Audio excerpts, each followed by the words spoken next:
لو هنتكلم عن اصل الفطار المصري يبقى اكيد هنتكلم على عم حسين. سكالانس فول وبطاطس بالجمبري وشويه اختراعات. يا عم صلي على رسول الله. طبعا حماده الراوي عند عم حسين. عند عم حسين. عند عم حسين. دلوقتي احنا رايحين عند عم حسين، احسن واحد بيعمل فول في عش القهوه. طبعا معاه اخويا لولو ويا ماما.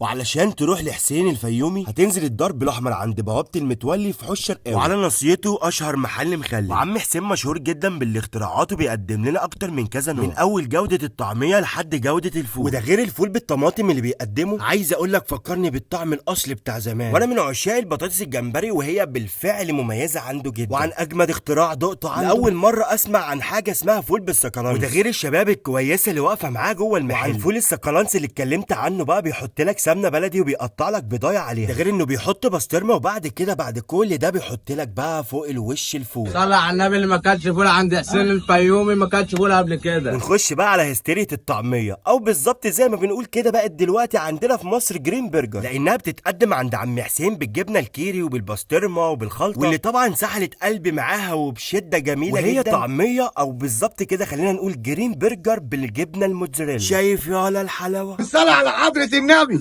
ايه الجمال ده؟ ايه الحلويات دي؟ وده غير بقى عنده ركن سندوتشات كتيره جدا، زي البطاطس المهروسه والبيض المدحرج والمسقعه والبابا غنوج والجبنه بقوطه. وده زائد برضه عنده خدمه توصيل للمنازل. واللي عجبني جدا في اولاد الفيومي انهم بيستخدموا خاصه سريه جميله جدا للفول، يعني شويه الزيتون والبصل والفلفل الاخضر، ده غير التوابل والثوم والزيت الحار وشويه الليمون، وفي الاخر حبه الطحينه بقى، ويمكس كده كويس جدا ويديك يا باشا الطبق، واحلى طبق هنا محل اولاد الفيومي بقالي اكتر من 30 سنه هنا.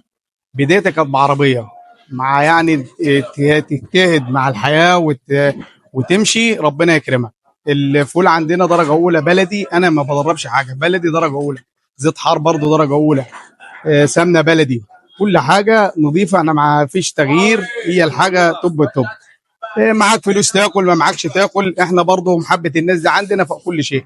اهم حاجه محبه الناس، وما بتاخرش من حد ولا صغير ولا كبير. وعن عظمه طبق الفول اللي بيقدمه، بجد يبدع في الفول ويعمله بمحبه وباخلاص. طبعا بقى لن ننسى العجه الفرنساوي اللي طالعه ترند، طبعا بسطرمه ببيض بشويه تومه على شويه جبنه موتزاريلا، وفي الاخر بقى بيطلع لنا الشكل الجامد ده. وطبعا ميه الويسكي الحلال بتاعه الغلابه. وعن احلى سفره بجد عند ولاد الفيوم، وعن حلاوه اكله ما شاء الله، ما تزهقش انك تاكل كل يوم من عنده شويه فول. وكانها يا ساده ترابيزه الممالي. وعايز اقول لك حرفيا وانا بصور عنده الناس طلبت مني انها تقول رايها. حاج حسين اتربى معانا هنا من صغرنا، بقاله اكتر من 30 سنه. يعني تحب تاكل الاكل بتاعه، وتحب انك انت تتصور جنب الاكل كده، تحس ان انت نازل كده حاجه تحفه يعني.